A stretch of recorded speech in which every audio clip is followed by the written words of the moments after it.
오늘 주제는 그 우리 상임이사님이 저한테 헌법 관련해서 동학정신과 관련된 이야기를 좀 한 번 더 해달라고 그래가지고 오늘 주제는 이렇게 잡아봤습니다. 예, 우리나라가 지금 그동안에 우리는 우리나라가 민주공화국인 줄 알았잖아요. 예, 그리고 이 촛불혁명을 우리는 너무 자랑스럽게 세계에서 그야말로 최초의 평화롭고 아름다운 촛불혁명이라고 하면서 우리는 스스로 자부심을 가지고 있었는데 지금 우리 대한민국의 민주주의는 뒤집어 보니까 이거 껍데기다. 검사들의 특권 공화국이고 김현장이 말아먹는 나라고 뭐 미국이 지배하는 주권 도대체 이런 나라를 우리가 촛불혁명으로 박근혜 한 사람 쫓아냈다고 그래서 정말 자랑스럽고 뿌듯한 마음으로 편안하게 잠을 잘 수 있겠는가 하는 문제의식으로 제가 요즘에 하는 말씀들을 좀 정리해 봤습니다. 그,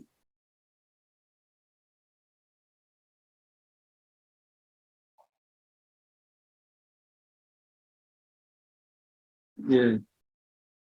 저는 우리 사회에 지금 아주 가장 심각한 이 문제는 민주주의의 위기라는 생각이에요. 민주주의가 그야말로 뭐 서구식 무슨 민주주의도 아니고 이건 사실 민주주의도 아닌 걸 우리는 민주주의라고 하면서 뭐 삼권분립이니 뭐 이렇게 이야기하면서 살아왔지 않았나 하는 그런 자괴감이 들 만큼 우리는 민주주의가 거꾸로 가는 정도가 아니라 세계에서 유례가 없는 검찰공화국.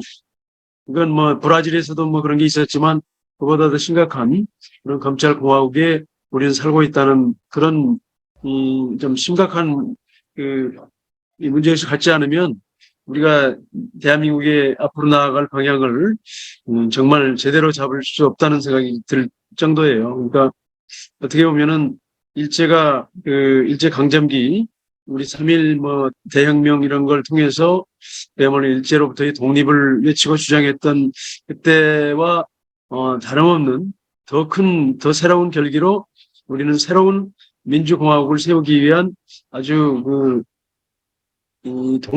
투쟁했던 그런 마음으로 그걸 좀 준비해야 되지 않은가 하는 생각을 좀 해봤습니다. 그래서 이제 그런 새로운 민주주의는 무엇이어야 하는가에 대해서 저는 이제 우리 그 신영복 선생님이 이 그림도 여기 실었습니다만은 동학정신을 우리가 되새기면서 우리 민주주의의 뿌리가 바로 동학정신으로부터 뭐 비롯되었다라기보다 동학정신으로부터 우리 민주주의의 어떤 재정립을 시작하면 좋겠다는 문제의식으로 말씀을 드리겠습니다.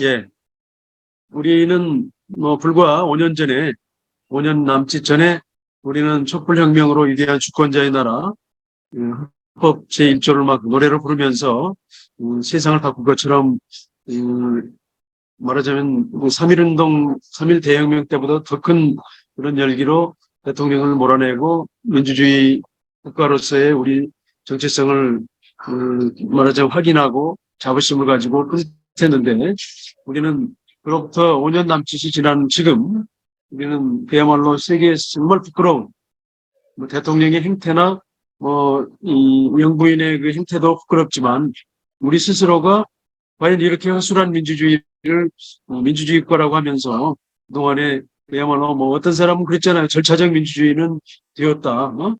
또는 뭐 최장집 교수 같은 사람은 민주화 이후의 민주주의라니 뭐 이런 이야기를 했단 말이에요. 민주화 이후라고. 그러나 민주화는 아직 되지 않았다. 오히려 우리는 가장 심각한 민주주의 위기를 겪고 있는 이른바 뭐 선진국 대열에 들어갔다고 해서 우리가 뭐 10위권이니 뭐 몇 위권이 하는데 그런 나라들 중에 가장 부끄러운 민주주의의 현 주소를 우리는 목도하고 있다는 거죠. 독일이 극찬했던 이 촛불혁명 관련된 걸 좀 한번 잠시 독일의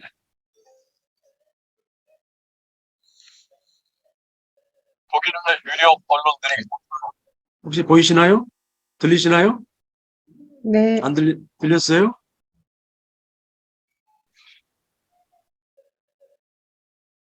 음, 전했습니다. 들리나? 안 들립니다. 동영상은 안 나왔어요. 네, 영상이 안 나와요? 예. 네. 잠깐만요. 네.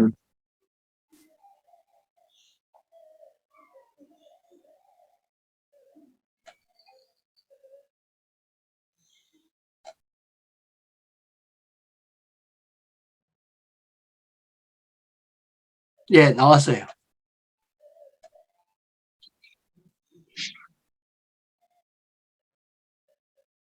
볼륨 소리 좀 들려요? 올려주시고, 볼륨 좀 올려주시고, 예.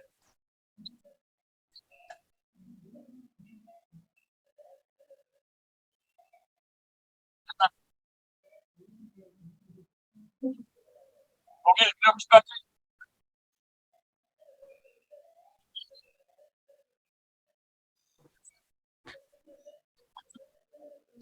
심판은 국회가 의결했을 때 시민들이라고 지목했습니다. 어떻게 하면 그게 부정부가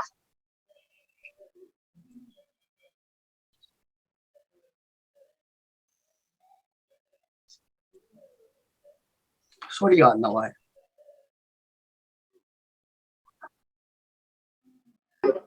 소리가 나오다가 안 나오네요. 소리가 나오다가 안 나와요? 예. 음,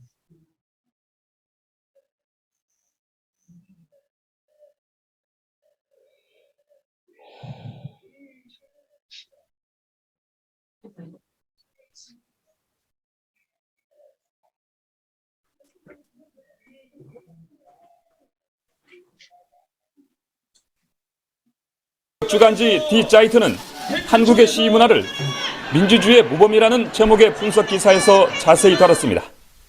먼저 박근혜 대통령 탄핵 심판은 국회가 의결했을 때 진정한 주인공은 용감하고 열정적인 민주적 시민들이라고 지목했습니다. 어떻게 하면 최고 권력의 부정과 무능을 평화적이고 규율을 지키면서 바로잡을 수 있는지 보여주는 귀중한 본보기가 되고 있다는 평가입니다. 1980년대 민주화 시위 때는 강목과 최로 가스가 가득했지만 이제는 시민들이 평화 시위로 개혁을 주도하고 정치권이 그 뒤를 따르는 성숙한 민주주의를 이뤘다고 썼습니다. 또 한국의 광장과 거리는 의견을 열고 보이라는 직접 민주주의에 바라보아가 된다는 문재민적인 연세대 교수의 논평도 함께 실었습니다. 자이트는 이어서 한국 시민들이 6주 연속 촛불 집회를 평화롭게 진행했고 함께 노래 부르고 공연을 즐기는 문화축제로 끌어올린 점도 이채롭다고 평했습니다. 이 매체는 앞서 독일간 프랑크푸르터 알게마이네 자이퉁이 한국의 시위 문화를 촛불과 노래, 공연이 하나로 어우러진 빛의 축제로 묘사한 점도 같은 맥락이라고 덧붙였습니다. 멀지 않은 과거에 독재를 경험한 한국에서 수준 높은 시위 문화와 민주주의를 보여줬다. 오히려 민주주의의 역사가 긴 유럽과 미국에서 배워야겠다. 자이퉁지의 결론입니다. YTN 황보선입니다.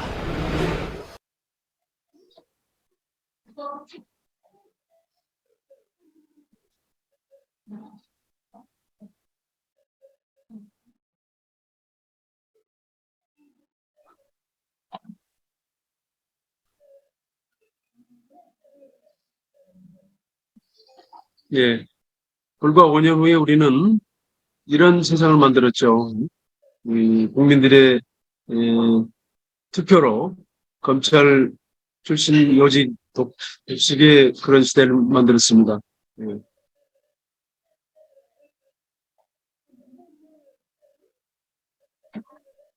아마 저는 민주주의의 역사에서 민주주의가 이렇게 무너질 수 있구나 또는 이런 것도 가능하구나 이른바 서구식 또는 뭐 투표 제도를 통해서 만들어진 민주주의가 이렇게 될 수 있구나 하는 것을 우리가 지금 보여주고 있다는 생각이 듭니다.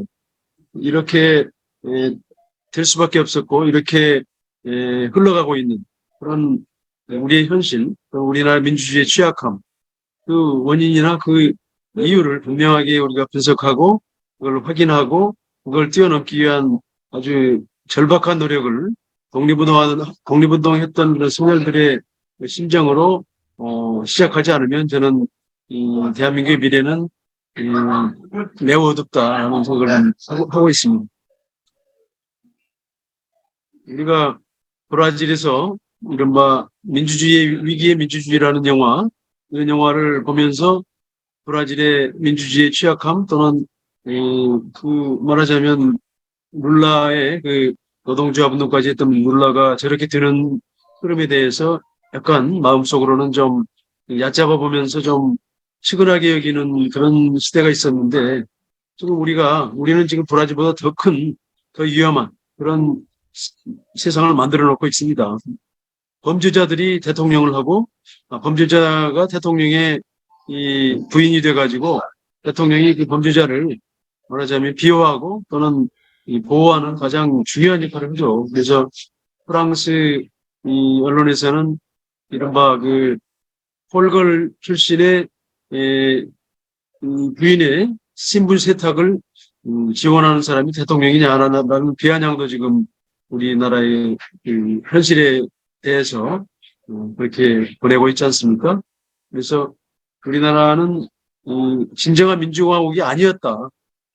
지금 현재 그리고 아니다라는 그런 좀 명확한 우리 자기 규정이 있어야 되지 않을까. 뭐 대통령이나 지금 영부인의 문제도 그렇지만 국회의원들의 특권은 아마 세계 최고일 거예요. 의회 권력에게 그렇게 많은 특권을 몰아준 게 이제 뭐 전두환 이전 박정희 때부터 전두환 이 독재 정권, 정당성이 부족한 독재 정권의 그런 그 통치자들이 국회의원들을 회유하고 또는 적당히 말하자면 그 부와 명예와 돈과 이런 걸로 그냥 그 즐길 수 있도록 해주었던 게 우리나라 의회 민주주의인데 우리는 지금 뭐 정치권이 서로 치고받고 싸우고 있지만 자기들의 세계 최고의 특권에 대해서는 이야기하지 않고 있지 않습니까? 이렇게 이 대통령의 문제는 물론이고 정치 권력의 핵심 중에 하나인 의회 권력들이 저렇게 어마어마한 특권 속에서 로또를 말하자면 국회의원 되면은 로또 당첨되거나 마찬가지란 말이에요. 그런 나라가 과연 민주공화국인가? 그리고 지금 현재 국무총리가 김현장에 뭐 했지 않습니까? 그때 지금 론스타인이 뭐니 하는 것을 말아먹는 것을 부추기고 지원하고 그걸 비호했던 그 세력들이 지금 정부를 구성하고 있는 거예요. 도대체 이게 무슨 민주공화국이냐 이거죠. 그래서 돈만 있으면 무엇이든지 할 수 있는 나라가 이제 사실 우리나라의 현실인데 자본공화국이라고 표현할 수도 있겠고 또는 특권공화국 좀 여러 가지 말하자면 우리 민주공화국이란 말로는 우리나라를 설명할 수 없다. 진정한 의미에서는. 새삼스럽게 그래서 민주공화국의 조건은 무엇이냐. 그냥 쭉 이렇게 떠오르는 대로 정리해 본 겁니다. 모든 사람이 차별 없이 특권이 없는 나라, 평등한 특권이 없는 나라인가. 대통령과 국회의원 단체장을 국민이 선출하긴 하죠. 이 대의민주주의가 얼마나 지금 이 대통령이 윤석열 같은 사람이 뽑히는 것만 보더라도 그 정치권에서 선거 때는 그야말로 그냥 차마 목불 인견에 치고받고 싸우고 그냥 뭐 거짓말 뉴스를 정치인들이 더 열심히 퍼뜨리면서 그러는 게 도대체 무슨 민주주의인가. 지금 요즘에 뭐 사법 판결을 보더라도 그렇고 과연 입법, 사법, 행정의 삼권 분립이 제대로 되어 있는가. 그래서 저는 우리나라가 민주공화국인가에 대한 어떤 것을 좀 명확하게 이런 하나하나를 뜯어보면서 아니다. 이게 민주공화국이 되게 하기 위해서는 무엇이 필요한가에 대한 성찰과 어떤 새로운 도전의 어떤 원천으로 삼아야지 적당히 뭐 몇 가지 선거제도 몇 가지 고치면 잘 될 거야 라고 하는 식으로의 그런 접근법은 문제가 있다는 거죠.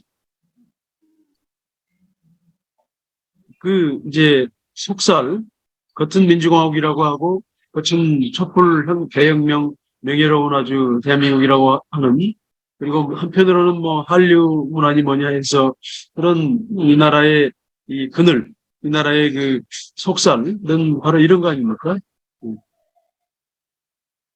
출생률 세계 꼴찌가 지금 아마 3년인가 이상 계속되고 있는 거예요.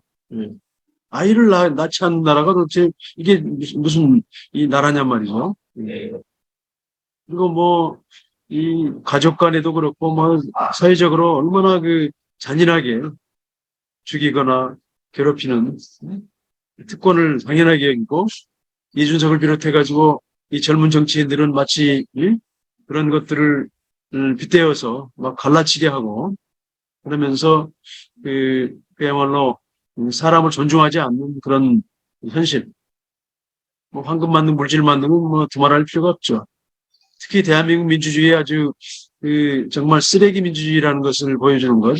그야말로 먹방 프로그램 같은 걸 보면은 그렇게 말하자면 지금 돈이 없어 못 먹는 사람은 많다는 것은 처치하고, 정말 그렇게 사람들이 먹는 것에 그리고 그야말로 건강하지 않은 먹거리를 온 국민에게 홍보하는 그런 나라.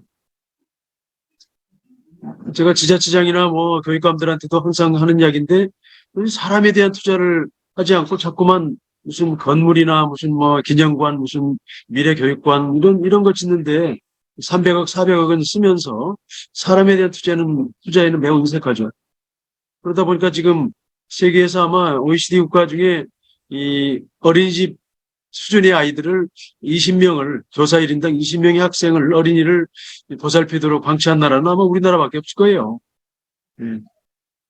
그러고도 이제 그런 쪽에 돈을 더 써야 된다는 것보다는 뭐 대학 교육에 뭐 반도체에 써야 된다고 하면서 윤석열도 그러고 있는데, 바로 사람에 대한 투자를 우리는 얼마나 진정성 있게 사람에게 투자하느냐에 대한 바로미터가 저는 이 영유아에 대한 투자라고 보이고, 영유아 1인당 교사 1인당 아동수 그 비율이 저는 영유아에 대한 투자의 의지를 보여주는 거라고 봅니다. 지금 제가 스웨덴, 핀란드 그때 있을 때 보면은 북유럽에서는 교사 1인당 영유아 어린이집 유치원 단계까지는 5명이야. 많아도 7명. 뭐 만 5세, 6세 이런 아이들은 7명 정도까지도 있지만 대개는 5명이야 합니다. 교사 1인당. 그렇게 아이들을 보살피면서 어릴 때 그야말로 떡잎을 잘 키워가지고 초등학교 올라가서 이제 아이들이 사람으로 말하지 온전한 인간으로 성장하기를 시작하는데, 우리는 이 어린 시절에 그렇게 방치하고 그걸 힘들어서 이제 어린이집 교사가 아이들을 어떻게 감당합니까? 20명을. 그러니까 어린이집 교사들이 또 이 아이들 때리거나 뭐 또 학대하는 일이 또 발생하지 않습니까? 뭐 그게 잘했다는 건 아니지만 그런 것 때문에 이제 CCTV를 달아가지고 감시하겠다. 이런 나라예요, 이게. 이런 나라가 무슨 민주공화국이에요, 이거죠. 생활성 민주주의의 빈곤, 독선과 이기주의, 이야말로 우리 뭐 층간소음 문제들 비롯해가지고, 말하자면 가장 가까운 이웃들이 갈등하고 싸우고 하는 그런 현실. 그 다음에 품격 있는 시민의식의 부족, 경청과 배려, 상호 존중이 부족한데, 저는 이게 왜 부족한가? 바로 떡잎부터 그렇게 아이들을 배려하고 지지하고 지원하면서 키우지 않고, 특히 초, 중, 고를 다닐 때 우리 아이들이 지금 사실 유신 독재 정권 때도 있었던 학급 회의라는 것 자체가 없어요. 그때는 매주 월요일 날이 HR 시간에서 뭐 무엇이든지 간에 하여튼 학급 공동체를 위해서 뭔가 논의하고 했던 그런 때가 있었거든요. 근데 지금은 어떻습니까? 김대중 정부, 노무현 정부, 민주정부를 지내오면서 교육 과정에서 이 자치활동이라는 게 슬그머니 사라져 버렸어요. 예. n분의 1이 되었다가 지금은 뭐 거의 1년에 뭐 몇 번 하지 않는, 그리고 그 시간조차도 온갖 전달사항을 전달하려고 바쁘기 때문에 아이들이 경청과 배려, 친구의 이야기를 잘 듣거나 남을 배려하거나 뭐 존중하는 그런 걸 배울 겨를이 없는 거죠. 그 결과가 지금 특권과 차별의 나라, 검찰공화국, 국회의원공화국, 김현장공화국, 비정규직인 차별의 천국이 되어 있는 거죠. 저는 여전히 촛불 정신, 촛불혁명 정신으로 새로운 민중을 세우는 것은 필요한데, 촛불혁명 정신은 그야말로 대통령을 몰아내는 문제는 초점을 맞췄지만, 진짜 사람답게 존중하는 나라를 만들자는 그런 본질적인 아젠다를 제시하지 못했다고 보거든요. 그래서 그 추운 겨울에 대통령을 몰아내기 위한 그런 국민적 움직임은 고귀하고 중요한 역사적 사실이었지만, 이 촛불 정신을 우리는 그 질적인 측면까지, 아까 말씀드렸던 그런 여러 가지 측면에서의 나라를 제대로 세우기 위한 노력으로 발전시켜야 되는데, 바로 그 촛불 하나 가지고는 안 되겠다는 거죠. 저는 그래서 이 동학혁명을 소환하는 이유는 바로 우리나라 민주주의의 진정한 의미의 사람을 하늘처럼 여긴 우리 인간의 존엄성, 인간의 말하자면 고귀한 인간의 그 존엄을 지켜야 된다는 그 화려한 말도 쓰지 않으면서 그야말로 이 인내천, 사인여천 등등의 그런 표현으로 모든 사람이 하나같이 존중받고 평등한 만인 평등의 공화국을 만들어야 된다라고 하는 그런 정신이 바로 동학에 담겨 있었고, 동학혁명으로부터 촉발돼서 이제 외화되었고, 이게 3.1 대혁명이라고 하는 우리 3.1 운동이라고 하는 3.1 대혁명을 거치면서 민주공화국이라는 것으로 가기 위한 그야말로 시민혁명이 3.1 대혁명이었고, 그 결과 그때가 이제 일제시대였기 때문에 그 결과 만들어진 바로 4월 11일에 선포된 그 임시 헌장이 바로 3.1 대혁명의 정신을 뭉뚱그리고 잘 정리해서 새로운 민주공화국의 정체를 제시하고 그 이후로 발전시켜서 독립투쟁을 거쳐가지고 해방됐을 때 말하자면 재헌의회에서 바로 그 3.1 대혁명으로부터 시작된 그런 민주공화국의 정신, 정체 이것들을 받아들이게 되었다. 그런 흐름을 우리가 쭉 이제 다시 되짚어 올라가서 과연 동학정신이 무엇인가? 동학혁명은 왜 비록 짓밟히고 많은 사람이 죽었지만 왜 아주 고귀하고 위대한 우리 역사인가에 대한 그런 문제의식을 가질 필요가 있다는 거죠. 그래서 저는 우리나라 민주주의를 발전시키기 위한 과제를 좀 이렇게 실천적인 그런 측면에서 이렇게 정리해 봤습니다. 민주주의와 시민정신을 아주 새롭게 정립해야 된다. 기존의 민주주의는 의사민주주의였거나 관쪽민주주의였다는 것을 인정하고 그걸 온전하게 만들기 위해서 우리가 뭘 해야 되는가에 대한 성찰과 또는 뭔가 새로 세우기 위한 본격적인 노력이 필요하다는 거죠. 윤석열 정부에서 기대할 수는 없지만 저는 다음 정부는 반드시 민주정부 또는 진보정권이 들어서서 대한민국 민주주의를 뿌리로부터 다시 세우기 위한 아주 국가적인 그런 프로젝트를 저는 준비해야 된다는 생각이 듭니다. 그것에 이제 1차적인 출발점으로 저는 동학정신의 계승과 발전이 필요하다. 이 동학혁명이라는 게 사실 1980년대까지만 해도 80년대 초까지만 해도 동학혁명이라는 게 역사책 속에서는 동학난이었고 반란이었죠. 반란. 김대중 정부가 들어서야 비로소 동학혁명에 관한 게 이제 법적으로 동학혁명의 정당성이 인정되고 해서 동학농민혁명이라는 그런 식으로 이제 인정되고 지금까지도 아직도 동학혁명의 희생자들 이름도 제대로 밝히지 못하고 그들의 명예회복을 위한 조치가 온전하게 이루어지지 않고는 있긴 하지만 동학정신이 이제야말로 이제 비로소 우리나라 사람들의 마음속에 새롭게 자리 잡기 시작하고 있지 않나 하는 생각이 듭니다. 저는 개인적으로 이 동학실천 시민행동이라고 하는 운동을 1917년에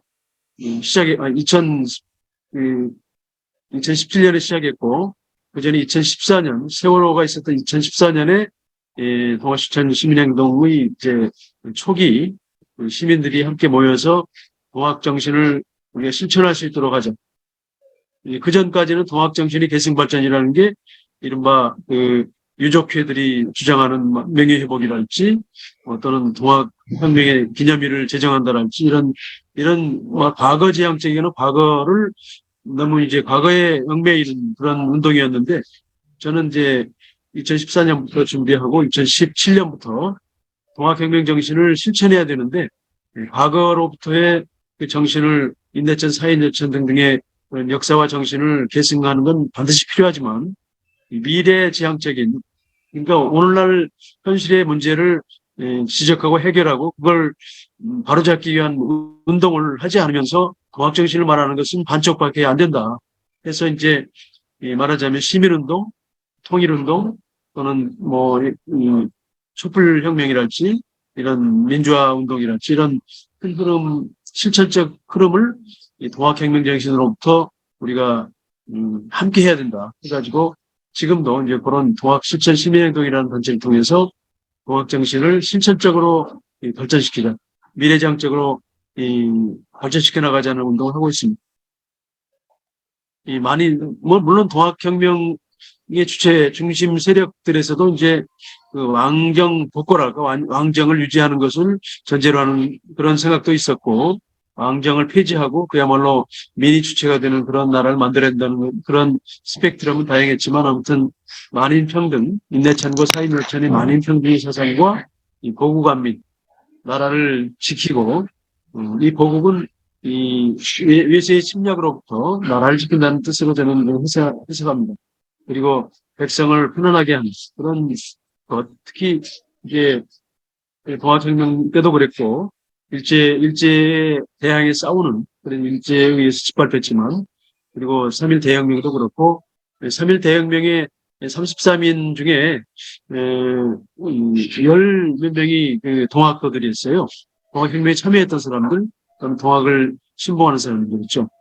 그리고 3.1 대혁명을 조직했던 아주 그 핵심 멤버 중에 하나인 손병일 선생이 동학의 이제 3대 교주였죠. 그래서 이제 그 동학혁명 정신 속에 들어있는 평등정신, 보국정신, 안민정신, 자주정신 이런 것들은 지금 바로 이런 것들이 제대로 세워지지 않았기 때문에 우리나라 이제 민주공화국이라는 게 그렇게 허술했다는 거죠. 그래서 저는 그런 맥락에서 이제 동학혁명은 물론이고 3.1 대혁명이나 일제치하의 독립투쟁 또는 4.19에서 촛불혁명까지의 이런 역사의 흐름이 바로 계속되고 있는 동학혁명의 흐름이다. 동학혁명은 아직 완성된 게 아니다. 그래서 계속되고 있고 동학혁명은 약 200년도 아니죠. 지금은 130년밖에 안 지났어요. 그래서 그 정도 한 100, 우리가 20, 30년을 동학혁명을 진행하고 있는 중이다라는 관점으로 우리가 동학정신로부터 촛불혁명 정신 그리고 앞으로 우리가 만들어야 될 진정한 의미의 민주공화국 그런을 건설해야 된다는 그런 정신적 어떤 흐름을 좀 잡아낼 필요가 있지 않을까 싶습니다. 그래서 우리나라가 진정한 의미의 민주공화국이 되려면 모든 특권을 폐지해야 됩니다. 지금 국회의원들이 특권을 가지고 있으면서 안 내놓고 있지 않습니까? 네. 국회의원들은 지금 그냥 여기 살다가 저기 가서 출마할 수도 있고 그 지역이라는 관점이 없어요. 그냥 자기 나가고 싶은 지역에 아무 데나 나갈 수 있는 그런 특권. 기초자치단체나 교육감까지도 그 지역에 거주해야 되는 일정한 기간이 있는데 국회의원은 그것도 없어요. 받는 돈이나 사회적으로 하는 특권에 대해서는 세세하게 말씀드리는 시간은 없지만 이런 특권 또 검찰이 가지고 있는 특권 검찰총장이 윤석열이 146억 원을 활동비로 썼지 않습니까? 특수활동비로. 네. 이게 당연하게 여겨진 거예요. 그게 무슨 민주공화국입니까? 검찰총장이 146억 원을 지 마음대로 쓰고 지금 증거를 내놓으라고 하니까 안 내놔가지고 지금 하승수 변호사랑 이 운동하는 사람들이 지금 고발해서 그걸 공개해야 된다는 재판 진행되고 있어요. 아마 제가 보기에는 재판에서 공개하라고 판결할 것 같긴 한데 혹시 안 할지도 모르죠. 우리 사법부가 활동소이기 때문에. 그래서 그런 특권 그리고 이 김현장에 가서 이 자문하고 하는 사람들이 총리 출신들이 그런 데 가서 자문하고 있는데 김현장이 뭡니까? 이른바 일제시대로 말하면 일본 제국주의자를 변호하고 그들을 합리화시키고 그들의 행위를 우리나라 국가이익이나 국민의 이익보다 더 지켜주려고 노력하는 그런 집단인데 그게 우리나라의 가장 크고 가장 말하자면 유력한 로펌이에요. 그들이 지금 청와대 뭐 사실 문재인 정부에서도 청와대에 김현장 출신이 들어갔고요. 그렇게 노력해서 만든 이른바 공수처에도 김현장 출신입니다. 공수처장이. 그런데 도대체 우리나라가 김현장공화국이라고 해야지 그게 무슨 민주공화국이냐 이거죠. 직접 민주주의를 실현해야 되는 그런 시대가 지금 오고 있고 특히 IT나 SNS가 발달해서 충분히 그런 조건들이 만들어지고 있는데 여전히 우리는 이 간접민주주의, 대의민주주의 그래서 이름도 별로 들어보지 않은 사람이 괴연하고 있는데 그가 뭘 하는지도 모르고 국민들은 뭐 이거 하자 저거 하자 문재인 정부에서도 20만 명이 찬성해야만 뭘 한다는 게 이게 말이 되는 소리예요. 단 한 명이 주장해도 그게 진정으로 옳은 것이면은 진정으로 인간을 위한 것이고 국민을 위한 것이면은 한 명의 주장도 일리 있으면 실행시켜야 되는데 20만 명을 채우려고 얼마나 애를 썼습니까? 그 문재인 정부에서도. 저는 그때 그거 아주 황당하다고 생각했습니다. 그다음에 비정규직 차별 등 차별 절대. 지금 뭐 교직으로만 말해도 지금 교사들 중에 정규직 교사하고 비정규직 교사가 있는데 요즘에 제가 여러 교사들 만나보면은 비정규직 교사들이 더 열심히 일하고 있어요. 다는 아니겠지만 정규직 교사들이 오히려 비정규직보다 더 열심히 한다는 게 공공연한 비밀이에요. 근데 차별하고 있습니다. 동일노동 공일임금을 실현하는 것 이게 없이 어떻게 민주공화국이라고 할 수 있냐 이게. 똑같은 일을 하고 있는데 옛날 제가 학교에 있을 때는 이 기간제 교사한테는 담임도 주지 않고 뭐 부장도 주지 않았어요. 근데 요즘에는 제일 힘든 생활지도 부장을 비정규직한테 주는 거예요. 기간제 교사한테. 이런 차별을 교사들조차 당연하게 하고 있는 거죠. 이런 게 무슨 민주공화국이에요? 그리고 생활 속 민주주의, 학교자치, 마을자치 뭐 이런 뭐 학생회 뭐 이런 생활 속에서 당연하게 우리가 만들어내야 될 민주주의가 형식화되어 있었다. 이것을 뭔가 하면 좋다가 아니라 뭐 해야 한다는 그런 관점으로 뜯어고치기 위한 준비를 우리가 결연하게 해야 된다는 거죠. 저는 그래서 좀 실천적으로 민주주의 세상을 만들기 위해서 저는 우선 제가 교육운동을 했었고 지금도 교육감이랄지 뭐 이 교육 쪽에 많이 뭔가 하려고 노력하는데 학교가 민주주의의 전당이 되어야 합니다. 학교 안에서는 적어도 민주주의가 진짜 작동해야 되는데 그게 지금 잘 안 되니까 그게 안 되니까 이 아이들이 교사를 믿지 못하고 교사를 의심하고 뭐 어지간하면 그냥 함께 화해할 것도 아이들과의 다툼이 법정으로까지 가고 교사는 뭐 핏대의 치닥거리 하느라고 기진맥진하고 그래도 교육적인 마인드로 좀 중재시키고 하려고 했던 교사들이 오히려 공격당하고 학부모들한테 공격당해서 그야말로 번아웃 돼가지고 병원에 입원하고 휴직을 생각하고 이런 현실이거든요. 이게 저는 다 학교 민주주의가 안 돼 있고 학교의 소통이 제대로 되어 있지 않고 교사들도 교사들 간의 회의가 없고 아이들은 학급 회의는 물론이고 학교 운영위원회도 뭐 학교의 가장 중요한 거버넌스이고 교장 공모제 같은 걸 도입할래도 학교 운영위원회가 교장을 이렇게 심의하고 그래야 되는데 면접하고 해야 되는데 거기도 민주주의가 안 돼 있는 거죠. 이런 걸 하기 위한 특단의 조치를 세워야 된다고 교육감들에게 정말 외쳤는데 아직 교육감님들이 그러지 않고 있거나 못하고 있어요. 이거 너무나 당연한 것인데도 불구하고 뭐 너무 짜잘하고 다양한 것들을 하느라고 이런 진짜 중요한 민주주의의 전당으로 만들기 위한 노력을 저는 거의 안 하고 있다고 봅니다. 그다음에 학급회나 학생회 자체 활동을 하는 것. 바로 이 두 가지가 학교 민주주의 전당 속에서 아이들이 이런 민주주의를 체험하고 자체 활동을 체험할 때 그들이 바로 앞으로 10년 뒤면은 이 10개 연령대 아이들이 이런 민주주의 배우고 나가지 않습니까? 지금 하루라도 빨리 이런 걸 통해서 우리 아이들이 민주주의를 배우고 실천하고 느끼고 민주주의 아닌 것과 민주주의를 구별할 줄 알고 하도록 만들어야 되는데 그걸 지금 잘 안 하고 있습니다.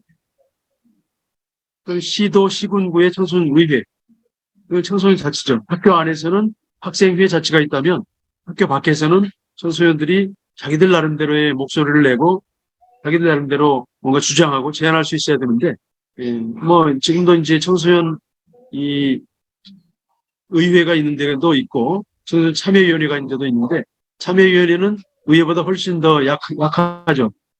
청소년 의회 정도로 가야 되고 이 청소년 의회의 대표들은 어떤 방식으로든 간에 청소년들을 대변하는 사람들이 선출돼 가지고 이 구청이나 시청 단위, 도청 단위에서 자기들의 생각을 정확하게 전달하고 시의원이나 구의원이나 도의원들 이런 사람들에게 자기들의 주장을 요구하고 하면서 정책을 성장할 수 있어야 되는데 바로 이런 것들이 지금 제대로 되어 있지 않거나 형식화되어 있거나 일부에서는 좀 되고 있습니다만 이것도 잘 안 되어 있는. 저는 이게 반드시 돼야 된다. 그리고 읍면동 마을자치가 이루어져야 되는데 지금 주민자치위원회를 주민자치회로 바꿔서 뭔가 좀 더 내실 있게 하려는 움직임은 있습니다만 그게 명실상부하게 그 읍면동 단위의 주민들의 자치. 그래서 주민들이 거기 예산도 일정한 예산을 자기 지역을 위해서 쓸 수 있도록 하는 걸 결정하는 것도 주민들의 참여성이 이루어져야 됩니다. 근데 마을 교육자치회 이런 건 지금 이 순천이랄지 시흥시가 좀 이런 맹화가 싹트고 있습니다. 그래서 이 읍면동 단위의 교육자치회인데요. 저는 요런 부분에 있어서 이제 우리 마을교육 공동체 운동이 굉장히 의미 있게 지금 시작되어서 확산되고 있고, 그 다음에 주민자치회나 이런 것도 우리 제주대학교 신용인 교수랄지 이런 사람들은 직접 민주주의라는 차원에서도 그렇고, 읍면동 마을자치, 마을공화국이라는 말을 쓰면서, 새로운 직접 민주주의 세상을 만들기 위한 그런 운동이 지금 시작되고 있긴 합니다. 그러나 여기에 제대로 되기 위해서는 그야말로 아주 본격적으로 민주공화국을 다시 세운다는 3.1 대혁명 이상과는 그야말로 민주주의 대혁명을 한다는 관점으로 결연한 마음으로 좀 운동이 일어나야 된다. 저는 이제 이 마을교육자치회도 그렇고 마을 공화국도 그렇고 그 내용으로는 우리 어린이와 청소년들을 보살피고 지원하고 지지하는 그들의 참여와 자치를 뒷받침하고 하는 이런 마을교육 공동체 운동이라는 걸 매개로 해가지고 다져질 수 있고 발전될 수 있고 한글 전환이 안 돼.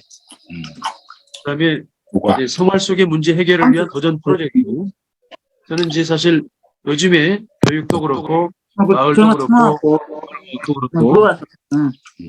시민 교육한다고 뭐 이렇게 여전하게 하지 말고 생활 속의 문제를 해결하고 생활 속에 없애야 될 걸 없애는 걸 새로 입게 하는 것 등등의 생활 속 문제 해결을 위한 그 팀 단위 도전 프로젝트를 많이 활성화시키는 것. 그래서 그런 걸 문제를 해결해 나가고 그걸 풀어가면서 그야말로 이 세상의 주체로 세상을 바꾸는 주체로 설 수 있도록 하는. 저는 이 문제 해결을 위한 도전 프로젝트는 이 학생들부터 학교에서부터도 가능하다고 봅니다. 학생들은 물론이고 지역사회 시민들이 바로 자기 문제 해결, 생활 속 문제 해결, 공동체 문제 해결을 위한 도전 프로젝트를 할 수 있도록 지지하고 지원해 주는 게 필요하겠다. 이런 생각을 해봤습니다. 아까 이제 바로 이런 앞에 말씀드렸던 그 과제들이 저는 이제 그걸 해결하기 위한 정신적 지주가 바로 이 동학 또는 동학혁명, 3.1 대혁명으로 이어지는 이런 이 역사에 대한 인식, 명확한 인식이 필요하죠. 3.1 대혁명이 아니라 3.1 운동. 저는 이 3.1 운동이라는 이름이야말로 정말 우리나라 역사에서 정명화되지 않은 허명, 잘못된 이름이라는 거죠. 그 3.1 대혁명이 있고 나서 1919년 있고 나서 이 임시정부 세력들이랄지 그 이후에 독립운동을 주도했던 그런 정통 세력들은 3.1 대혁명이라고 스스로 이야기도 하기도 했어요. 그런데 재헌의회 때 이승만에 의해서 또는 이승만의 이제 말하자면 꼬북노릇을 했던 그런 헌법 기초위원들이 3.1 대혁명을 헌법 정신에 넣어야 되는데 대혁명이냐 운동이냐 뭐 몇 가지 논란하다가 이승만이 3.1 운동으로 하자 해가지고 3.1 운동으로 확정이 된 거예요. 그게 헌법 전문에 들어있다 보니까 오히려 바꾸기가 어렵죠. 저를 비롯해서 동학 실천 시민행동이랄지 또는 뭐 옛날에 독립기념관장을 했던 김삼웅 선생이랄지 이런 분들 역사에 대한 좀 이렇게 명확한 인식을 하려고 노력하시는 분들은 3.1 대혁명이라고 선생님, 이야기합니다. 잠깐만요. 누가 음소거를 안 해서 잡음이 엄청 들리는데, 선생님, 이비연 쌤, 그 음소거를 선생님이 할 수 있잖아요. 아니요, 음소거 좀 해주세요. 제가 음소거 권한이 없습니다. 그래요. 누가, 잡음이 어디서 나는지 모르겠네. 예, 됐어요. 선생님, 말씀하시겠어요?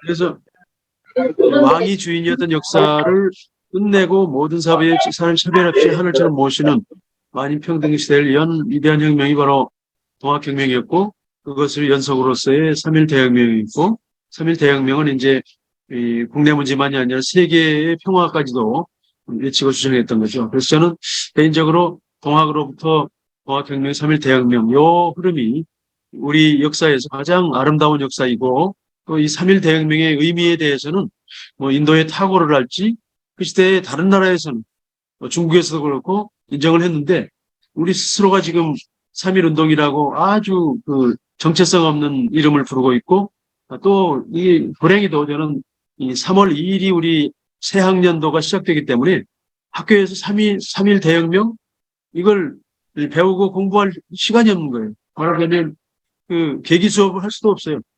3.1 대혁명인데. 네.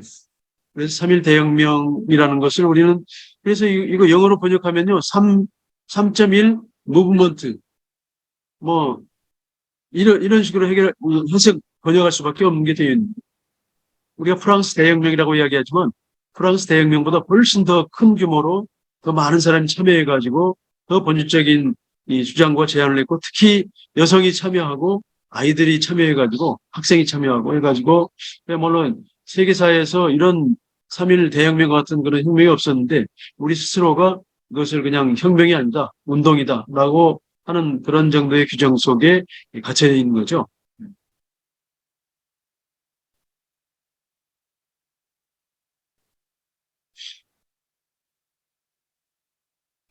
아까 말씀드린 만인평등 또는 대동세상 이런 이야기들이 이제 바로 그 동학정신을 표현하는 말이죠. 근데 저는 그 이재명 의원도 이재명 그 옛날 대통령 후보도 이 대동세상이라는 이야기를 많이 해서 약간 그 동학정신을 알고 있구나 하는 생각을 했었는데 바로 이런 정신들이 지금의 우리 국회의원들이랄지 정치인도 다 알아야 되는데 정치인들 중에 태반은 동학정신을 그렇게 동학으로부터 흘러오는 역사를 잘 모르는 사람이 많을 거예요.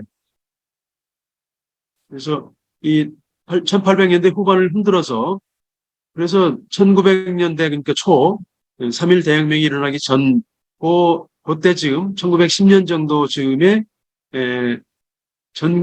전국에 동학도들이 약 한 300만이었다는 이야기가 있어요. 그때 인구가 1800만쯤 되는데 약 250 내지 300만 명이 동학도들이었다.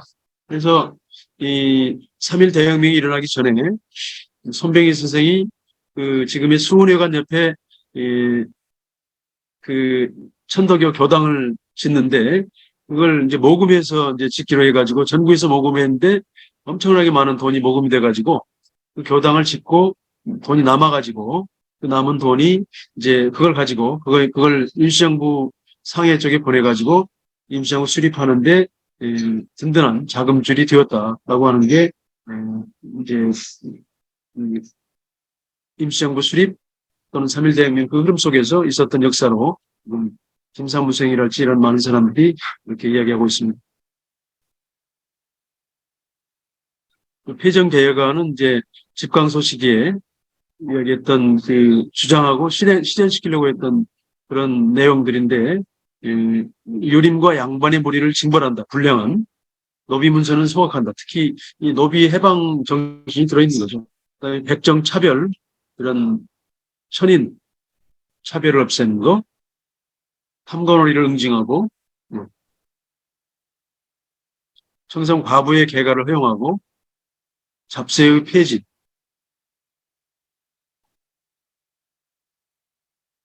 왕과 매와 내통하는 자는 엄증한다. 공사체를 막론하고 기왕의 모든 빚을 무효로 한 토지는 평균화에 분작한다. 이 엄청난 이 폐정계획안 12조가 이 실행은 비록 안 되었지만 이 토지는 평균 분작한다랄지 여기 있는 정신들이 다 이 임시 헌장에 담겨 있죠.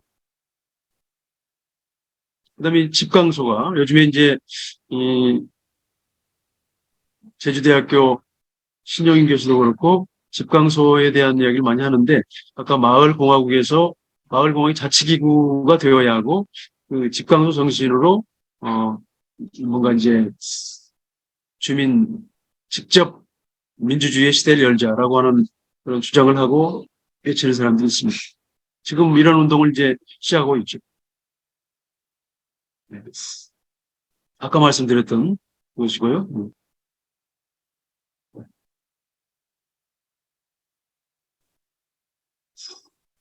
네. 임시원장 선포문이고 우리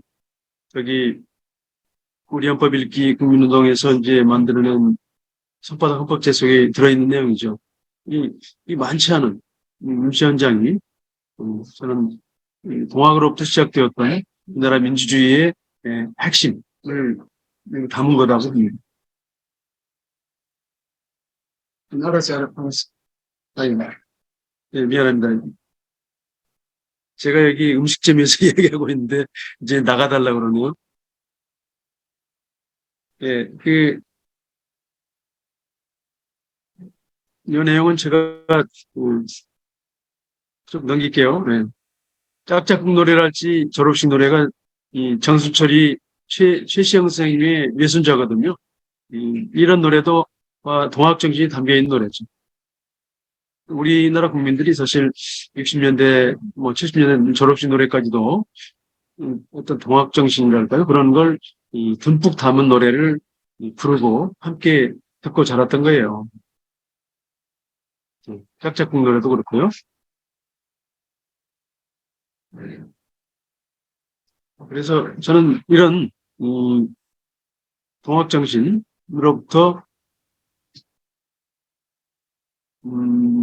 우리나라 민주주의를 서로 세우자는 그런 큰 운동을 우리 헌법 읽기 국민운동에서 좀 적극적으로 한번 추진하고 이런 걸 정확한 국민의 요구로 시민의 요구로 제시하면서 정치권에서 뭔가 깨닫고 받도록 하는 게 필요하지 않을까 그런 생각을 해봤습니다.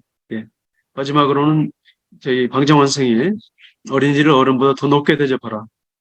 어린이는 어른보다 한 시대 더 새로운 사람이니까 라고 했던 이 방정환 가르침으로부터 민주주의의 말하자면 동학 정신이 왜 민주주의의 뿌리인지를 인식할 수 있다고 보이고요.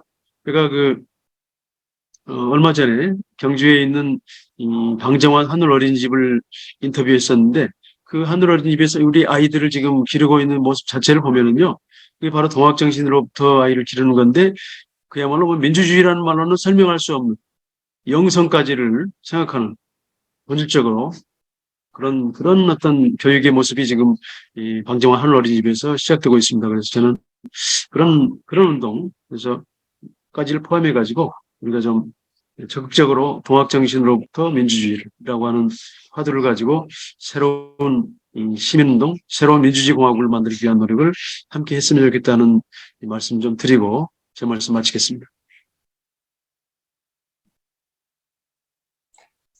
아유, 수고하셨습니다. 예. 시간에 쫓겨가지고 지금 서울로 가셔야 되죠? 예, 우리 주인 아주머니가 나가라고 그래서 좀 이따 나가야 되니까. 아니, 선생님은 지금 울산에 계시는 거예요? 아니요, 지금 순천. 순천에 계시는 거예요? 지금 급하게 한두 사람만 꼭, 질문 꼭 하실 선생님이 계시면 질문해 주십시오. 그러면요, 예. 제가 여기 폰으로 이동하면서 할게요. 예. 여기로 가야 되니까. 예. 문 닫지 예. 않아도 돼요. 예, 수고하셨습니다. 나가십시오. 예. 안성민 예, 이사님 수고하셨습니다. 수고 많으셨어요. 수고하셨습니다. 감사합니다. 예. 예, 강정민 쌤이에요. 예. 예, 예. 얼른 움직이세요. 저희 그 선생님들하고 대화 좀 하고 있을게요. 예. 예, 그러세요. 예, 예. 예. 예, 예, 예. 질문을 해주시면 좋겠습니다. 어느 분이든지요. 질문 좀 제가- 메모했다가 이따 안 해주세요. 예. 제가 한 가지 뭐 질문은 아니고요. 예. 그 조금 전에 말씀하시면서 이 동학농민혁명이라고 하는 명칭이나 이런 거에 대해서 이제 이야기 쭉 해오셨는데 사실은 뭐 아까 말씀하셨던 보면 김대중 정부에서부터 동학 뭐 이렇게 농민혁명 이런 단어들이 쓰였던 것처럼 말씀하시는데 사실은 그건 아니고 물론 이제 5.16 쿠데타하고 유신에 활용하기 위해서 박정희가 한 일이긴 하지만 사실 우리나라에서 동학혁명이라고 처음 불러주는 사람은 박정희거든요. 박정희가 1963년에 국가 재건 최고의 의장일 때 황토연에다가 동학혁명 기념탑을 세워요. 그 다음에 10년 후에 1973년에 우금치 고개에다가 동학혁명군 일영탑을 세우거든요. 그 당시에 이미 이 박정희가 이런 처음으로 혁명이라는 이름을 거기다 갖다 붙였어요. 물론 아까 말씀드렸듯이 그게 이제 5.16 쿠데타의 정당성이나 자기가 하는 유신에 이제 활용하기 위한 거지만 또 한 가지는 그 박정희의 아버지가 사실은 동학 농민운동에 참가했거든요. 그래서 경북 선산에서 동학 접주였어요. 그러니까 이런 사연이 이제 있는 건데, 그러니까 물론 우리가 이제 뭐 이런 그 독재자들이 했던 일을 뭐 무조건 항상 좋게 평가하기는 쉽지 않지만 그렇다고 해서 또 역사에 실제적으로 있었던 일들마저도 우리도 애곡하면서 바라보는 것도 또한 주의해야 될 필요가 있지 않냐 이런 생각이 듭니다. 예. 안성문 선생님 대답을 아마 지금 하시기 어려울 것 같은데 지금 아니 대답이 아니고 이건 예. 제가 대답을 듣자고 한 게 아니고 예, 예. 그러니까 이제 물론 그 독재자가 동학농민혁명이라고 처음 이름을 붙인 이런 부분도 분명한 역사니까 예. 그런 부분에 대해서도 이야기를 하셔야 될 필요가 있지 않냐 하는 생각이라는 이야기. 예. 예. 그 막걸리 한 병. 예, 안성문 제가 선생님, 말씀드릴까요? 예, 네. 예, 말씀하세요. 예, 예, 예. 제가 이야기하는 것은 교과서 속에 기술되었을 때 동학난이었어요. 제가 79년에 고등학교를 졸업했는데 그 시대의 교과서에서 동학난이라고 했단 말이에요. 그러니까 박정희가 뭐 혁명이라고 부른 것은 자기의 뭐 어떤 생각이 있을 수 있었는데 아이들에게 또는 사회적으로 공인되었던 그런 명칭은 동학난으로 가르쳐졌단 말이죠. 학교에서. 그게 이제 사실은 동학혁명이라고 해야 되는데 동학농민혁명이라고 굳이 농민자를 넣어서 이제 법이 만들어진 게 김대중 정부에서 만들어졌거든요. 1992년인가요? 거기 92년에는 동학농민혁명 기념사업회가 조직됐고요. 예.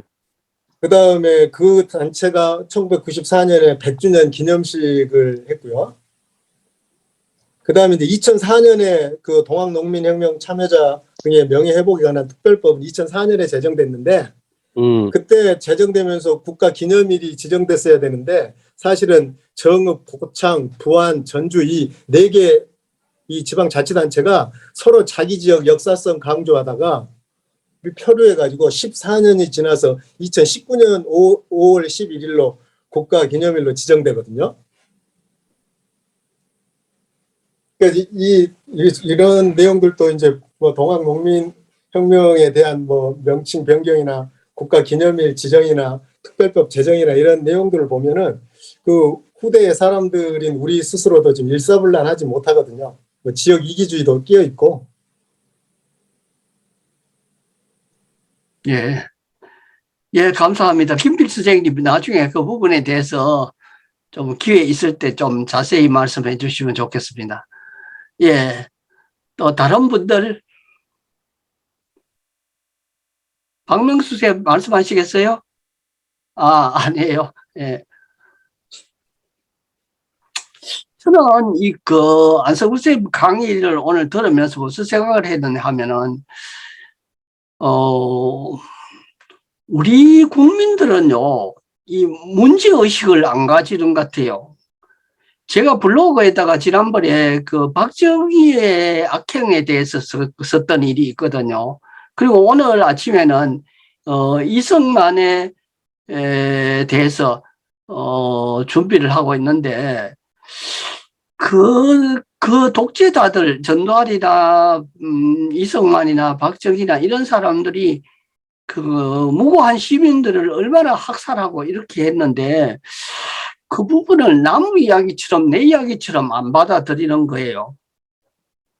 그런 걸 보면은 민주주의를 이야기를 해도 그게 이 정도 자유를 누리는 것은 저절로 되는 거고 우리가 가만히 있으면은 역사가 바뀔 것이다 이렇게 생각하고 남 이야기처럼 하는 사람들이 많이 있어요. 문제의식 안 가지고 그래서 민주주의라고 이야기를 해도 이 민주주의의 뜻이 공화주의의 뜻이 뭔가 하는 데 대해서 고민하고 그렇게 잘 하기를 안 하는 것 같아요. 안타까워요. 그래서 우리가 역사를 공부하든 헌법을 공부하든 철학을 공부하든 이간에 내 삶과 연계된 그래서 현실을 바꿔낼 수 있는 그래서 다음 세대들 우리 아이들은 정말 좀 행복한 세상을 살 수 있도록 우리가 그런 역할을 해야 되는데 그걸 못하는 게 너무 안타깝다. 우리가 지금 헌법 공부를 시작하게 될 계기도 그거잖아요. 우리는 지금 비록 독재 정권이나 이런 사악한 정치가들에 의해서 희생도 당하고 억울하게 옥살이도 하고 차별도 받고 했지만은 우리 아이들이 사는 세상은 정말 민주공화국에서 민주주의답게 주인답게 그렇게 살았으면 좋겠다 하는 것이 우리의 원하는 거고 바라는 바인데 아마 이게 저녁 이 시간에 여러분들 가족과 함께 행복한 시간을 만들어야 될 텐데 이렇게 귀한 시간에 여기 나와서 딱딱한 이야기를 들으시는 분들은 막 그런 뜻이 포함되어 있지 않겠나. 내가 아니고 우리 아이들 후대에 우리 눈에 넣어도 아프지 않은 자식들이 정말 조금 더 행복하고 아름다운 세상에 살아야 되겠다. 살도록 해야 되겠다. 그런 뜻이 담겨 있는 것 같은데 여러분들 여기서는 자기가 평소 때 이야기했던 오늘 강의한 내용 아니더라도 이야기도 좀 하고 서로 나누는 그런 시간이었으면 좋겠습니다. 네. 선생님들 오늘 상해 선생님들이 아마 명절 전이라 좀 덜 들어오시고, 광주 선생님들이 거의 많이 들어오셨고, 그동안 못 뵀던 선생님들이 많이 들어오셨네요. 이 동학혁명은 굉장히 우리 대한민국의 민주주의에 있어서, 아주 의의가 있고, 저희도 프랑스 혁명, 못지않은 그런 역사적 의미를 갖고 있다고 생각해요. 그러니까 선생님들 좀, 오랜만에 오신 선생님들, 광주 선생님들 한마디씩 좀 해주시면 참 좋을 것 같습니다. 오늘 안승문 이사님께서 동학혁명에 대한 것도 이야기했지만 그것을 이어받아서 오늘날의 민주공화국이라든가 직접민주주의 이런 체제가 어떻게 좀 펼쳐나가는지 이것까지도 좀 말씀을 좀 해주신 것 같아요.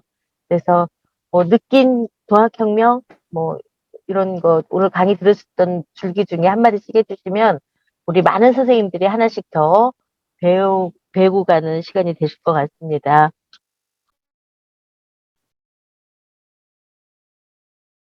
오늘 문예령 선생님 학생이세요? 네, 저 대학원생이에요. 대학원생이세요? 네. 예. 헌법 강의를 공부를 하셨나요? 헌법에 대해서? 아니죠? 아니요. 네. 아니죠? 네, 아니에요. 우리 이명택 교수님한테 헌법 강의 들으시나요? 네, 이번 학기에 강의 듣는 게 있어가지고, 네. 소개해 주셔서 들어왔습니다. 네. 예, 아이고, 이명택 선생님 진짜 고맙습니다. 어때요? 헌법 강의 들으면 어떤 느낌이 들어요? 많이 어렵고요.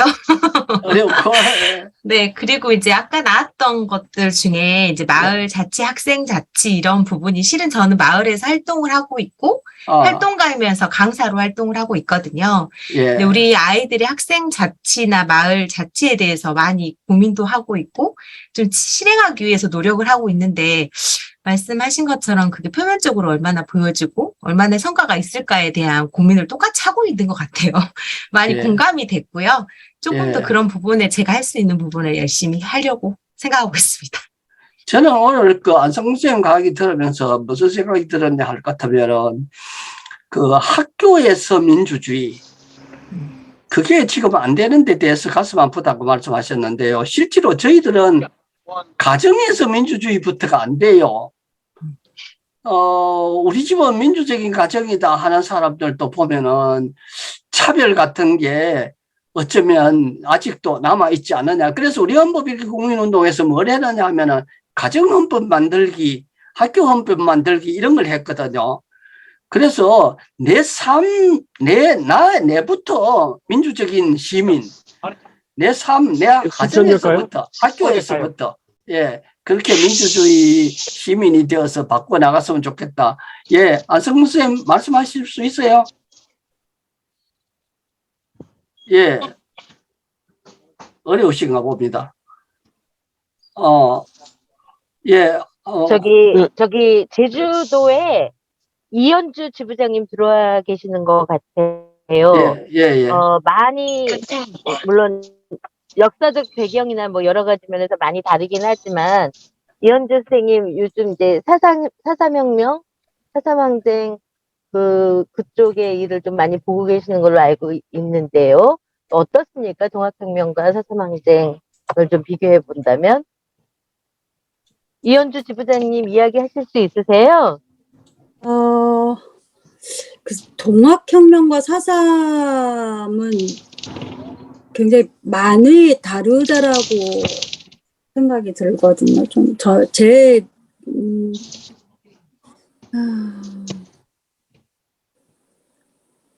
어쨌든 동학혁명은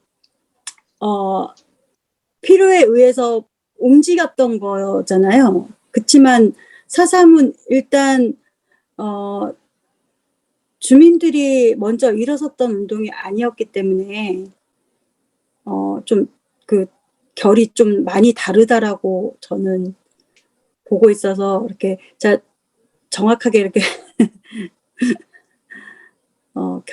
결이 많이 다르다라고 받아들이고 있습니다. 저는. 탄압을 받으면 뭐. 예, 어쨌든 저희는 어때 국가적인 폭력을 당했을 때에 그냥 주민들이 도망가거나 이렇게 그런 것들도 대부분 많았었고, 그러니까 이게 어떤 뭔가를 깨우치고 바꾸고 도전하고 이런 게 사실상 사삼은 아니라고 저는 보고 있거든요. 그래서 동학혁명은 그래도 무언가를 바꾸기 위해서 의식화된 분들이 이렇게 활동을 하면서 이루어졌던 거라면 사삼은 어쨌든 짓밟히기 때문에 저희가 이렇게 움직일 수밖에 없었던 그런 부분들도 많고 이래서 그래도 좀 그래서 그런 부분에서 결이 좀 다르지 않을까라는 생각을 하고 있습니다. 예, 뭐 동학은 위대한 지도자가 있었고 거기에서 종교적인 성격을 띠면서 아마 달라지기 시작해서 이념을 가지고 이렇게 된 거고, 사삼은 사실은 미군정하고 이승만 시대가 만들어 놓은 그 주민 학살에서부터 분노해서 이제 주민들이 깨어나가는 그런 문제잖아요. 그런 차이는 있을 수 있죠. 예. 예. 강정미 쌤, 뭐, 말씀하시죠.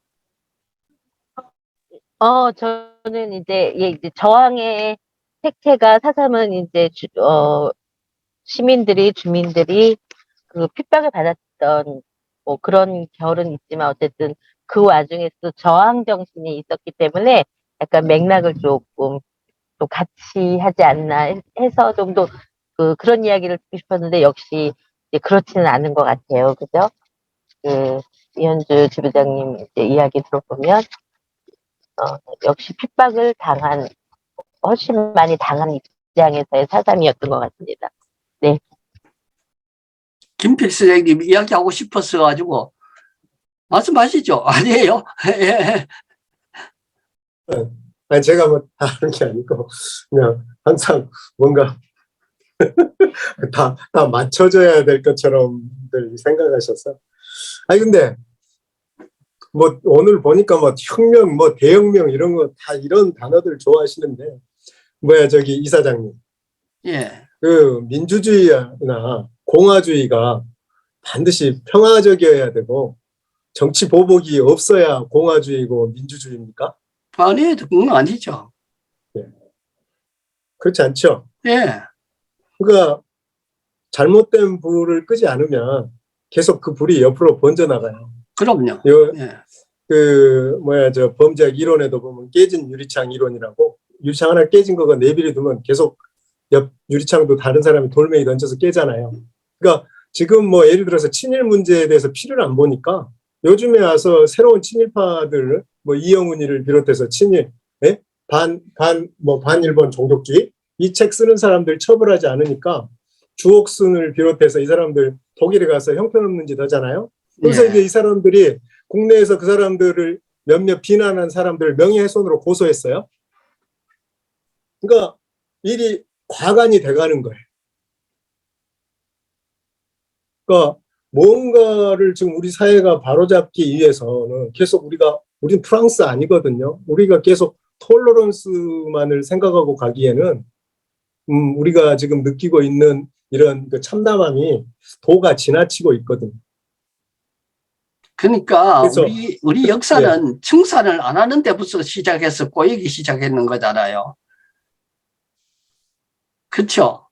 우리 안성훈 쌤이 분기하신 내용도 역사 청산을 안 하고 이제 이게 촛불 민주주의가 만들어나는 민주주의가 이게 진짜 진정한 민주주의였나 이렇게 막 분기에 섞인 말씀을 하셨는데 사실은 지금 보세요. 윤석열 정부 들어서고 난 다음에 어디서 저런 뉴라이트성의 저런 친일 수구 세력들이 숨어 있다가 얼마나 저렇게 많은 사람들이 그냥 튀어나오는 걸 보면 정말 화나죠. 이게 역사 청산을 안 하고 시작했어요. 촛불 혁명 뒤에 네. 바로 윤석열이의 손을 빌어서 적폐라는 걸 청산하면서 얼마나 환호를 보내줬습니까?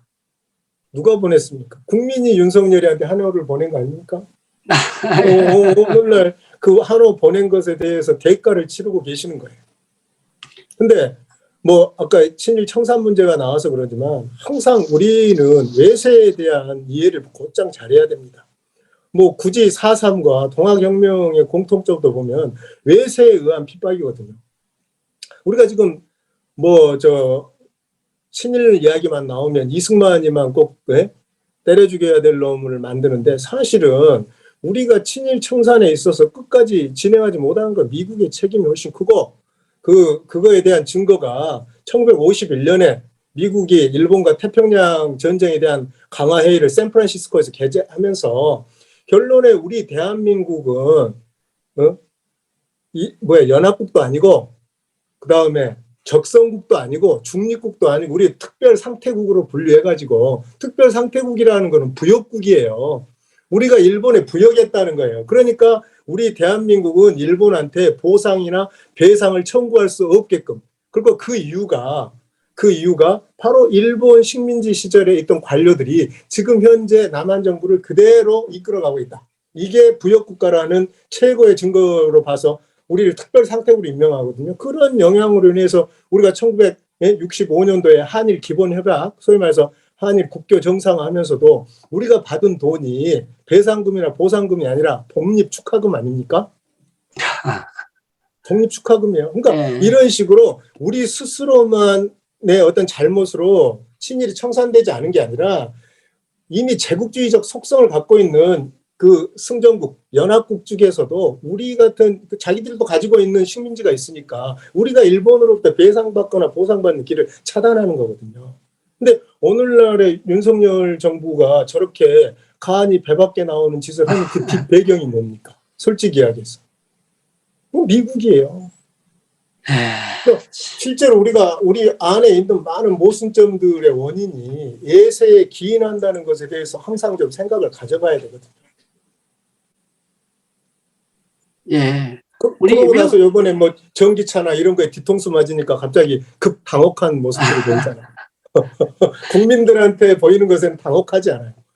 이명택 교수님 한 말씀 해주십시오. 예, 지금 댓글 남기셨는데. 이명택 교수님 한 말씀 하시고 나가주세요. 아, 댓글 남기시고 나가셨나? 저 댓글에 무겁고 깊은 화두 말씀 새기며 생활 속의 민주주의 실천 다짐 시간 감사합니다. 대학원 수업 일정으로 나갑니다. 이해 바랍니다. 모든 분들 건강하세요. 이렇게 말씀 남기시고 예, 나가셨어요. 강의 때문에 예, 나가신 것 같습니다. 예. 네네. 이은혜 선생님 말씀 한마디 해주시죠. 이은혜 선생님 역사 쪽 네, 안녕하세요. 네네, 안녕하세요. 네, 반갑습니다. 네. 네. 저는 이번 수업도 그렇고 또 김용택 선생님 말씀 들으면서 저 같은 경우에는 지금 중국에서 22년째 거주하고 있거든요. 실제로 한국에서 생활한 시간은 지금 코로나 터지고는 거의 지금 3년째 아예 못 들어갔잖아요. 그래서 저 같은 입장에서는 제가 어떻게 한국을 어떻게 뭐 지금 하는 걸 바꾼다기보다는 제 입장에서는 외부에서 바라보는 관점에서 저는 이야기할 수밖에 없어요. 제가 경험한 걸로.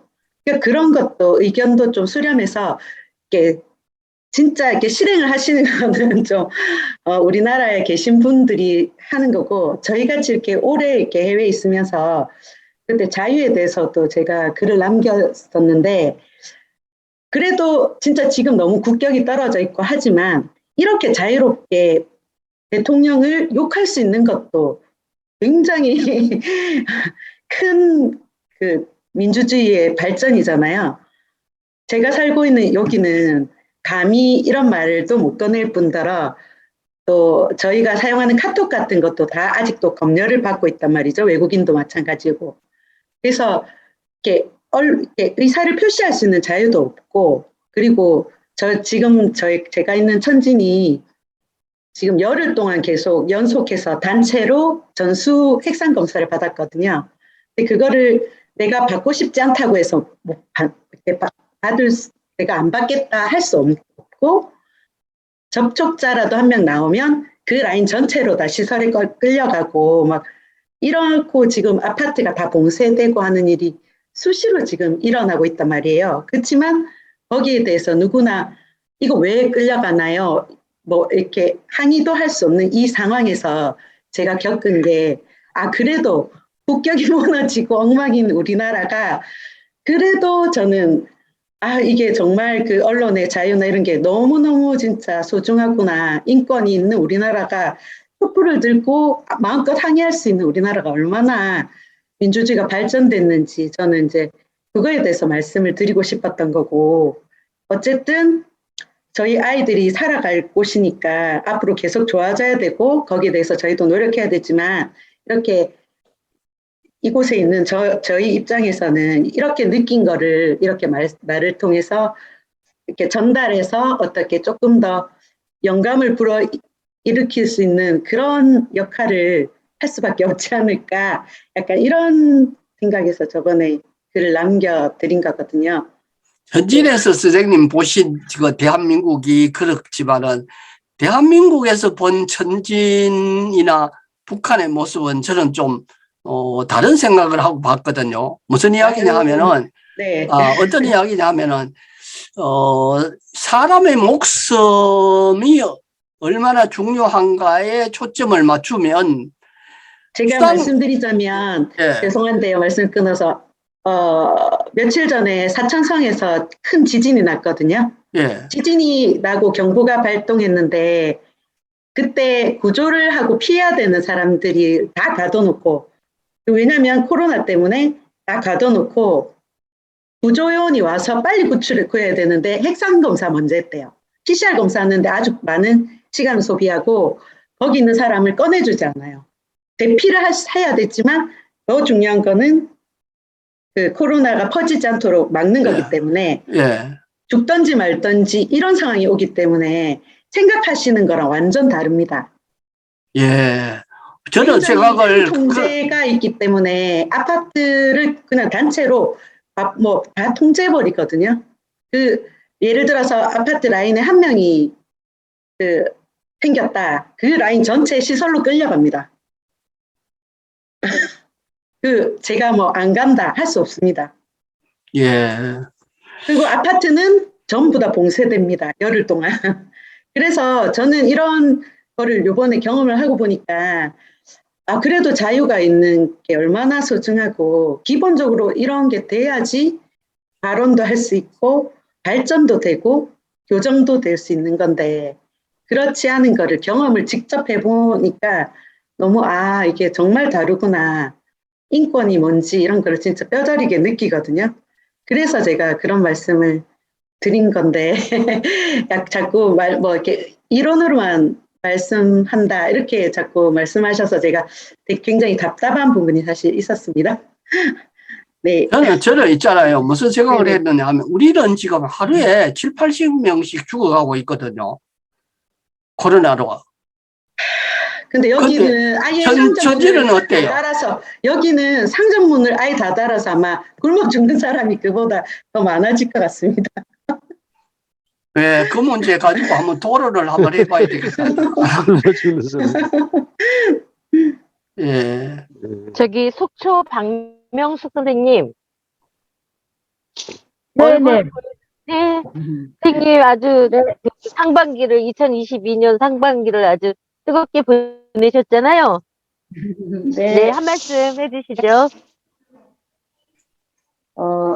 저는 이제 오랜만에 왔는데 오늘 그 강의 말씀이 지금 현재는 우리 어떤 그 정치적인 어떤 상황과 앞으로 가야 될, 그 변해야 될 어떤 그런 부분에 대해서 얘기를 아까 쭉 들으면서 참, 가야 될 길이 우리가 눈에 보이지만 그 가지 못하고 있는 이 현실에 대해서 오늘 참 수업이 좀 깝깝하다는 생각을 했었고, 아까 이제 그 김용태 기사님 말씀하신 것처럼 어떤 좋은 어떤 정말 글들이 나왔을 때 그걸 우리가 눈으로 보고 어떤 지식으로 보고 보지만 이게 내 안에 정말 내게 돼야 되는데 그런 걸 느끼지 못하는 이게 항상 지식으로서 남는 거 되게 답답하다 말씀을 하시면서 제가 어떤 생각이 들었냐면 오늘날 우리 청년들이 가지고 있는 어떤 삶에 대해서 갑자기 이제 생각이 좀 들었거든요.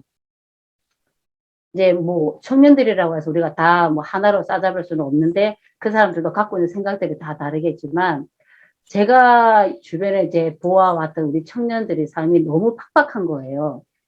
그래서 참, 저희들은 뭐 계속 학교를 다니면서 어떤 그런 공부나 이런 걸 보면서 어떤 저항의식도 가지면서 학교 다니면서 뭐 나름대로 운동도 하고 지금도 뭐 사회활동과 활동을 하고 있지만 이 청년들은 지금 우리들이 살아왔던 그런 어떤 것들이 절실한 게 아니라 당장 내가 몸을 누릴 수 있는 내 집이 없고 내가 뭐 밥 먹고 사는 거, 직장 같은 거 이런 것들을 먼저 고민을 하고 삶이 너무 답답하고 앞에 안 보이니까 청년들이 가지는 생각들이 너무 자기 중심적이고 어떤 우리가 생각해야 되는 어떤 그런 것들에 대한 생각도로 확장이 안 되는 거예요, 사고들이. 그래서 그런 걸 보면서 과연 우리가 앞으로 가야 될 어떤 우리의 미래가 정말 희망적일 수 있을까 이런 생각들 때문에 참 답답한 시간들을 보내고 있었거든요.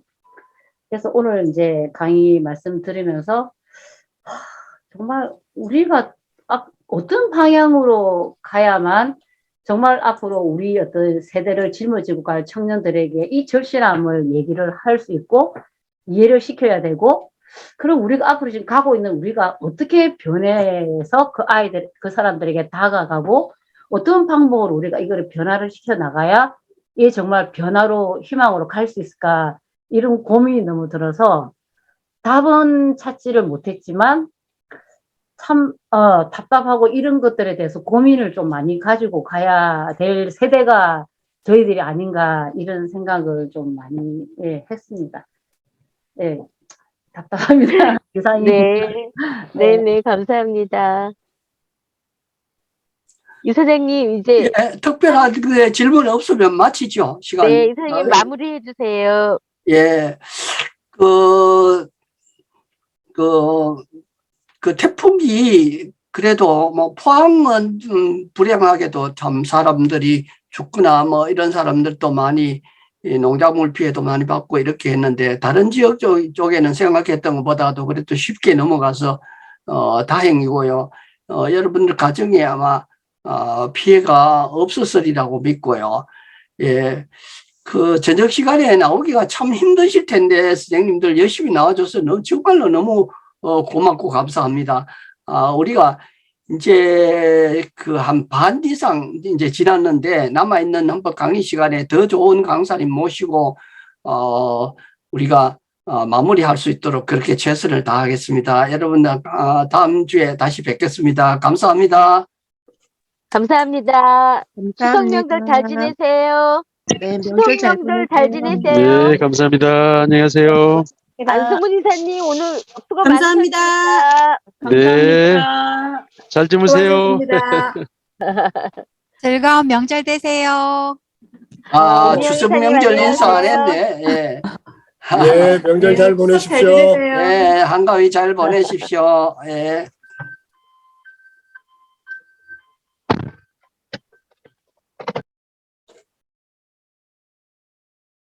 강재민 쌤 다음 시간에 나가셨나? 급하게 나가셨네. 다음 시간에 강의 누가 준비해 놨는지 모르겠다. 예, 이명생님 늘 고생하시고 끝까지 처음 제일 먼저 나오시가 제일 끝까지 너무 수고하십니다. 예, 고생하셨습니다. 감사합니다. 추석 잘 보내십시오. 예.